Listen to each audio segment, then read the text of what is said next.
Assalamualaikum warahmatullahi wabarakatuh. Alhamdulillahilladzi an'amana bi nikmatil iman wal islam wa nusolli wa nusallimu ala khairil anam sayyidina Muhammadin wa ala alihi wa sahbihi ajmain, amma ba'du. Pemirsa El Sinta TV dimanapun Anda berada, pada kesempatan kali ini kita berjumpa dalam acara Risalah Iman Ramadan.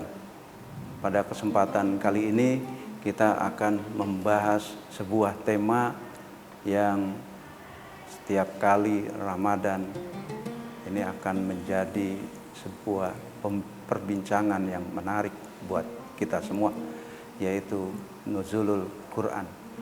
Narasumber yang membahas tema kita adalah Al-Ustadz Dr. Haji Ahmad Yani MBA. Mari kita berdiskusi bersama Ustadz. Assalamualaikum Ustadz. Waalaikumsalam warahmatullahi Sehat Ustadz. wabarakatuh. Tambah seger rupanya Ustadz. Ramadan sudah di pertengahan Ustadz. Ya, terasa lelahnya kali ya. Terasa lelahnya, mudah-mudahan ibadahnya makin kuat, makin dekat dengan Allah. Gitu. Terkait dengan Nuzulul Quran, apa yang bisa kita pelajari dari Nuzulul Quran ini Ustadz? Ya, baik. Assalamualaikum warahmatullahi wabarakatuh. Waalaikumsalam warahmatullahi Alhamdulillah, wabarakatuh. syada la ilaha illallah, syada Muhammadan abduhu wa rasuluh, la nabiyya ba'dah.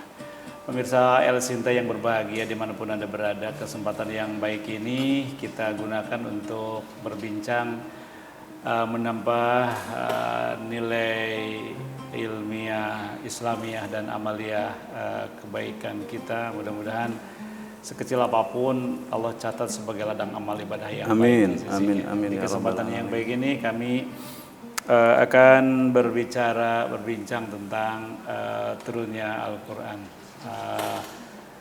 Kalau orang-orang sering bilang Nuzulul Quran. Nuzulul Quran ini sering dilaksanakan di setiap masjid atau di setiap tempat di mana masyarakat di situ banyak melakukan ibadah-ibadah yang lain dan pengen tahu pengetahuan tentang turunnya Al-Quran. Turunnya Al-Quran ini memang di kalangan saat itu ada 3 golongan ya. Ada golongan yang meyakini bahwa Al-Quran ini adalah sebagai petunjuk. Ada yang golongan yang kedua bahwa Al-Quran ini adalah seperti syair atau buatan Nabi Muhammad SAW. Ada yang ragu. Jadi 3 golongan ini sampai sekarang masih kayaknya masih berlaku. Bukan berlaku tapi masih saat ini. Mungkin sampai akhir zaman. Betul. Kenapa? Kita bisa membuktikan bahwa sampai saat ini masih banyak orang-orang yang ragu. Jadi ketika saat itu mereka yang ragu ini terpengaruh dengan satu titik kebenaran atau ada yang menyampaikan dengan yakin, maka dia kecenderungan untuk meyakini. Kalau di situ tidak ada yang mengerti tentang hal itu, bahkan tidak ada lagi bimbingan tentang Al-Quran, mereka bisa saja jauh dari kebenarannya, sehingga mereka tidak yakin dan tidak percaya tentang Al-Quran. 3 tahap ini atau 3 golongan ini sampai sekarang ini masih banyak memperbincangkan tentang kebenaran Al-Qur'annya, bukan masalah turunnya.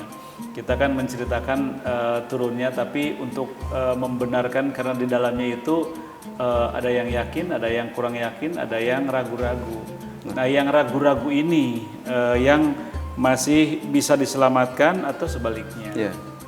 Karena kalau sudah yakin mereka tidak ragu lagi, Tidak ragu. ya sudah menjadi pedoman gitu, menjadi acuan, menjadi satu sentralnya untuk berpijak, meyakini bahwa itu adalah firman Allah Subhanahu wa taala. Yang kedua, bagaimana yang tidak yakin, mereka akan jauh dari kebenaran, karena di situ jelas tentang isi Al-Qur'an. Maka kedua ini yang kontra makin kuat kontranya, betul. Yang yakin meyakini akan kuat dengan keyakinannya. Itu akan kembali kepada orangnya. Ketika orang memperdalam dan meyakini serta hidayah turun, pasti mereka akan meyakini dengan kebenarannya Al-Quran ini. Sebelum lebih jauh Ustadz membahas tentang turunnya Al-Quran, apa sikap kita terhadap, ya kalau yang terhadap yang meyakini sudah tidak ada masalah, tapi terhadap yang ragu dan yang tidak meyakini ini Ustadz? Kita kembali kepada hidayah ya. Kalau Allah tidak berkehendak itu hidayah nggak bakalan turun, nggak bakalan sampai. Betul. Walaupun hanya mendengar gitu ya, karena hidayah itu memang harus diraih, harus dikejar gitu ya. Artinya gini, dengan pengetahuan yang sangat dangkal sekali, sangat jauh dari satu kebenaran, maka mereka untuk meyakininya itu proses, dan prosesnya panjang. Kalau kita lihat banyak pada saat ini orang yang tadinya bersikukuh, tidak senang, bahkan menolak, tapi tiba-tiba mereka yakin dan mereka percaya, serta mereka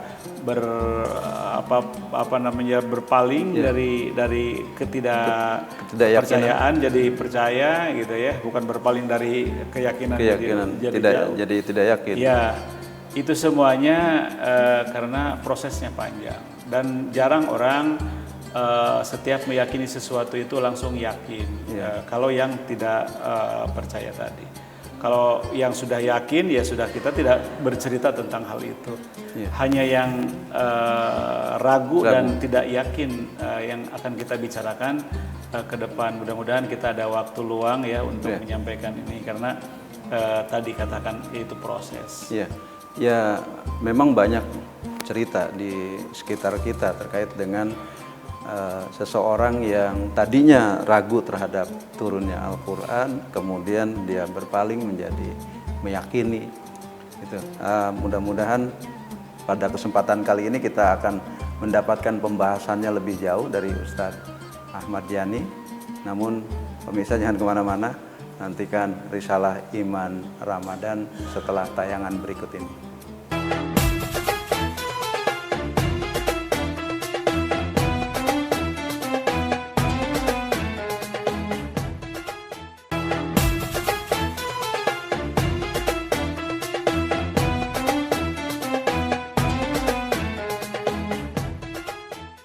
Anda masih bersama kami dalam Risalah Iman Ramadan.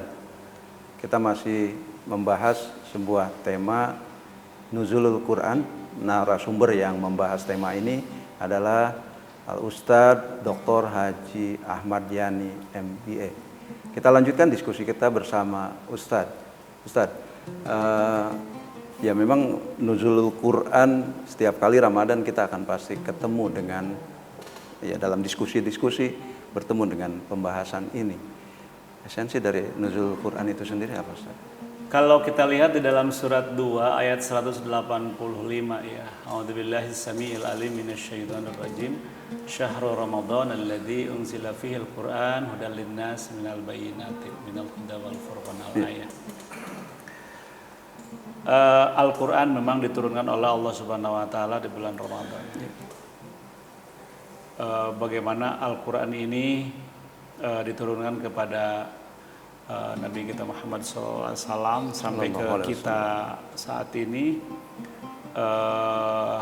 kita memang kewajiban terhadap Al-Quran itu 4 ya. Satu, kita harus punya. Kita ini jangan mengharap mau belajar Al-Quran pinjem atau nunggu dikasih orang. Diusahakan Al-Quran itu kita harus punya lah untuk mempelajari Al-Quran. Yang kedua, wajib kita belajar, dan wajibnya juga itu bukan hanya satu kata yang sering kita ucapkan. Itu wajibnya sungguh luar biasa. Kenapa? Banyak manfaat bisa membaca.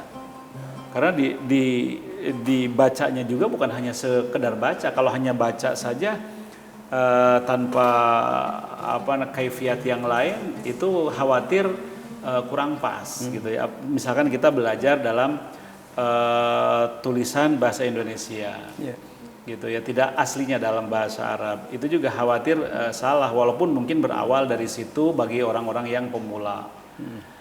Nah, setelah kita tahu bahwa itu harus dipelajari, dan kita diusahakan harus mengenal nanti ada macam-macamnya gitu ya dalam pembacaan itu. Artinya ada cara membaca dengan idhar, idgham, ifa juga dibagi, ifa akrob, ausat, ifa safawi dan sebagainya.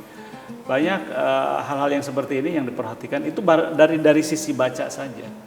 Gitu. Setelah kita meyakini, kita mempelajari, setelah mempelajari sudah bisa gitu ya, misalkan apa itu ihfa, apa itu idhar, itu sudah kita kuasai. Ihfa itu biasa huruf ihfa ketemu dengan huruf yang 16 itu, misalkan ya nun mati ketemu fa, atau yang lainnya huruf ihfa, sehingga cara membacanya nanti akan sedikit dengung, rubah dan sebagainya. Itu dari sisi membaca.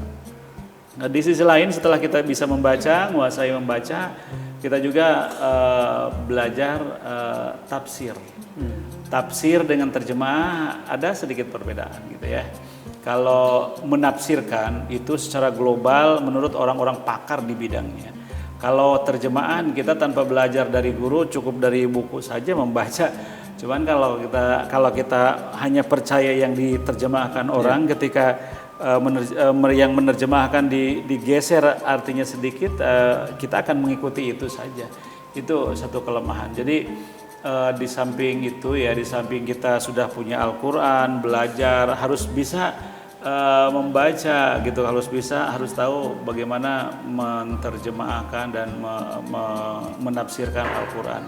Gini Ustaz, pada konteks kekinian mempelajari Al-Quran itu ya banyak sarana prasarananya gitu. Apa yang Ustaz rekomendasi untuk mempelajari Al-Quran yang sesuai dengan tuntunan Al-Quran dan Sunnah itu? Begini, saya membaca di dalam surat 54 ya, surat Al-Qamar, dari 3-4 ayat gitu ya. Yang pertama ayatnya ayat ke-17, ayat ke-22, 32 dan ke-40. Itu ayatnya sama. Sampai Allah mengulang-ulang dengan ayat yang sama. Walaqad yassarnal Qur'ana lidzikri fahal mim mudzakir. Artinya kemudahan bagi orang yang mau mempelajari atau yang sedang belajar Al-Qur'an. Itu Allah sudah satu jaminan. Sedangkan jaminan Allah itu innaka la tukhliful mi'ad. Allah itu tidak bakalan berbuat bohong. Salah satu contoh. Ada teman kita ya, teman saya lah. Kalau dibilang teman kita mungkin orang banyak yang tidak kenal. Dia Nasrani, dia nggak masuk Islam, dia hafal 5 juz. Bayangkan, yang ke-6 juznya baru dia masuk Islam. Itu yang non Muslim ya, dia bisa baca, bisa bahkan hafal. Karena apa?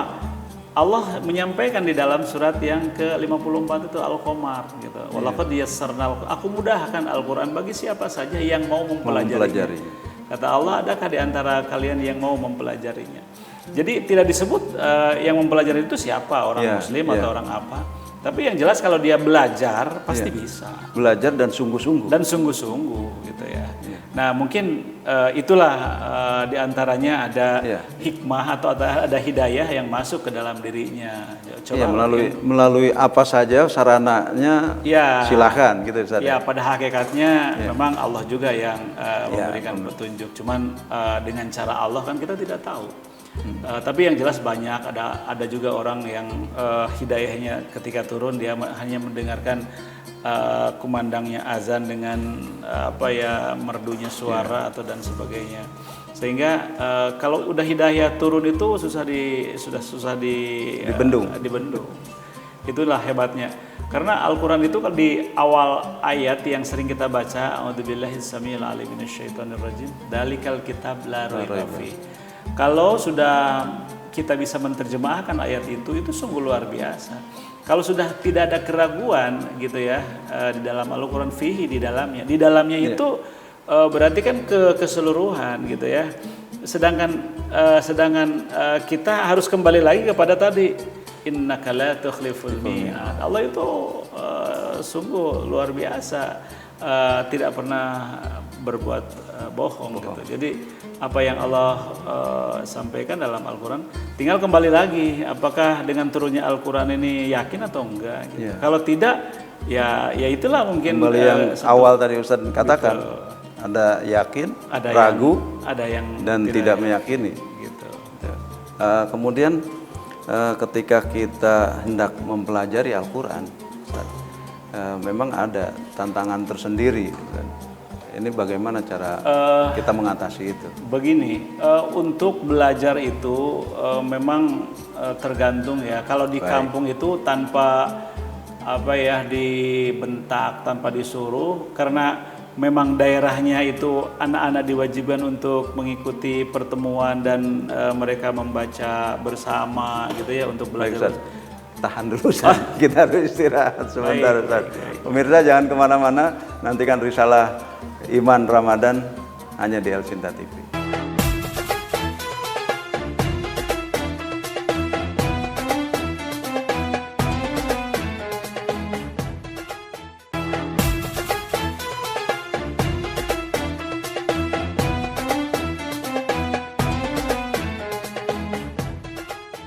Terima kasih pemirsa, Anda masih bersama kami dalam Risalah Iman Ramadan. Kita masih membahas sebuah tema, yaitu Nuzulul Quran.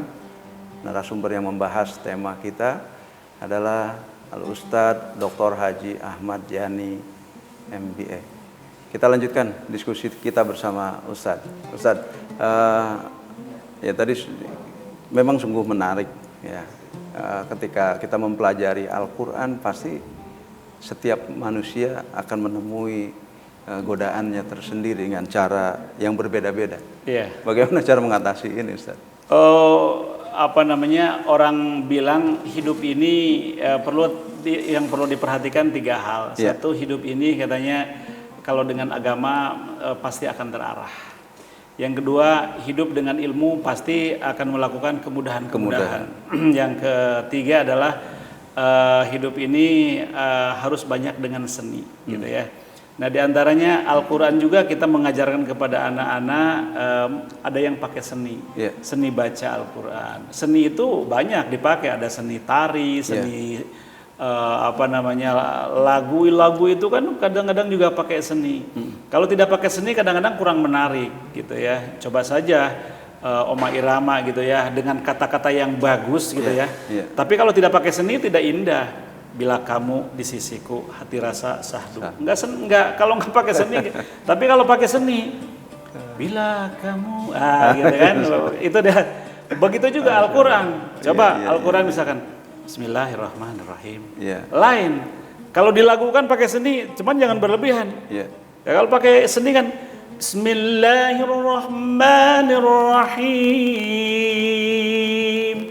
Itu diantaranya seni yang sedikit. Kalau orang yang senang dengan seni, bahkan ada orang yang hafal bayati gitu ya, jawabul jawab dan sebagainya. Itu sebenarnya menghilangkan mungkin kejenuhan daripada belajar Al-Quran. Walaupun itu bukan berarti karena jenuh. Memang seni baca Al-Quran itu akan lebih memotivasi. Dan kita juga yang mendengarkan, misalkan jadi imam. Imamnya itu tidak punya lagam, tidak punya gaya, tidak punya datar-datar aja bacaannya. Datar-datar aja bacaannya. Ketika bacaannya panjang gitu, di belakang kadang-kadang suka bukan kurang ikhlas, dalam hatinya ngegerutu, gak enak gitu. Tapi kalau yang bacanya enak, yang bacanya pakai seni gitu ya. Walaupun panjang yang dibaca itu ayatnya, karena dirasakan enak dan Ada dia kenikmatan kenikmatan tersendiri. tersendiri. Jadi seni itu memang pada saat itu dipakai. Nah, dalam membaca Al-Qur'an ini juga kalau kita mungkin memakai seni mengajarkan. Kalau dulu di zaman saya dulu Al-Baghdadi namanya atau Baghdadi gitu ya. Apa namanya gitu ya, bahasa belajar itu kan alif jabar a, ba fathah ba gitu. Kalau dulu begitu. Nah, sekarang ada cara yang baru, akselerasi, misalkan aba tasa aja. Untuk mempercepat bisanya membaca Al-Qur'an ini kan seni. Memang kalau kita belajar kayak dulu lambat, tapi bisanya itu Nempel. sempurna sekali kelihatannya. Sempurna sekali, lain dengan sekarang. Biasanya cepat bisa, cepat bosan. Gitu cepat ya. lupa. Susah bisa, namanya susah bisa. Ya, tapi inilah kembali kepada seni, bagaimana seni kita menyampaikan tentang Al-Qur'an. Artinya nuzulul Qur'an ini kita yang sering dilakukan bukan hanya dipamerkan suara-suara yang indahnya, tapi makna dari turunnya Al-Qur'an diturunkan oleh Allah Subhanahu wa taala kepada Nabi kita Muhammad SAW sampai ke kita ini prosesnya panjang sekali. Bahkan di kota dengan di daerah itu memang ada satu perbedaan mungkin ya cara menyampaikan tentang Al-Qur'an ini. Tapi itu semuanya kita kembali kepada kebiasaan orang yang menyampaikan, walaupun di kota juga ada juga yang seperti di daerah gitu sama gitu, karena sama-sama dari pondok atau dari pesantren atau dari sekolahan. Gini Ustaz, adakah rahasia khusus diturunkannya Al-Qur'an di bulan Ramadan? Kalau kita lihat ayatnya itu sebenarnya banyak hal yang terus terang saja. Kalau kita lihat kembali kepada surat 75 ayat yang ke-19, karena hanya Allah sajalah yang tahu tentang Al-Qur'an, baik terjemahnya baik rahasianya. Itu hanya kembali kepada Allah. Kita lihat di dalam surat Al-Qiyamah itu dari misalkan dari ayat 18 itu bagaimana ketika Al-Qur'an dibaca kita ini harus mendengarkan. Faida qara'nahu fattabi qur'ana.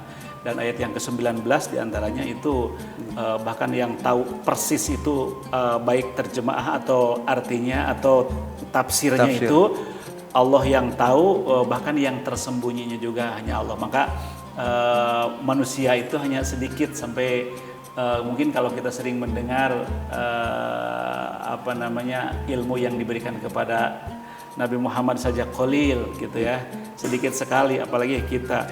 Nah, memang ada rahasia-rahasia yang memang tersembunyi yang diberikan kepada orang yang memang Allah berikan kepada kepada orang yang Allah kehendaki.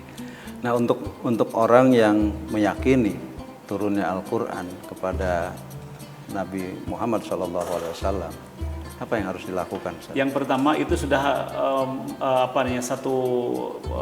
bersyukur ya, syukuran bahwa itu kita sudah meyakini, itu sudah mengimani bahwa Al-Qur'an itu turun itu dari Allah Subhanahu wa taala. Tinggal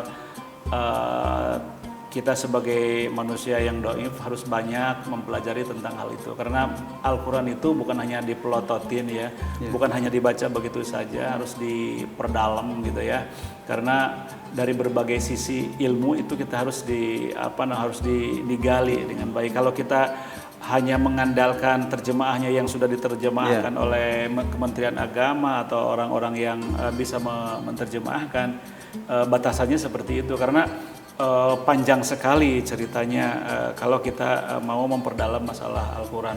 Dan kita juga waktu dibatasi, kalau memang waktunya kita bebas gitu ya untuk menceritakan tentang hal ini, pasti kita akan membuka ruang terbuka untuk menceritakan tentang rahasia-rahasia Allah yang menurunkan Al-Qur'an dengan turunnya Al-Qur'an. Ya, mudah-mudahan dengan adanya diskusi ini makin memberikan pemahaman kepada masyarakat dan umat Islam. Menggugah.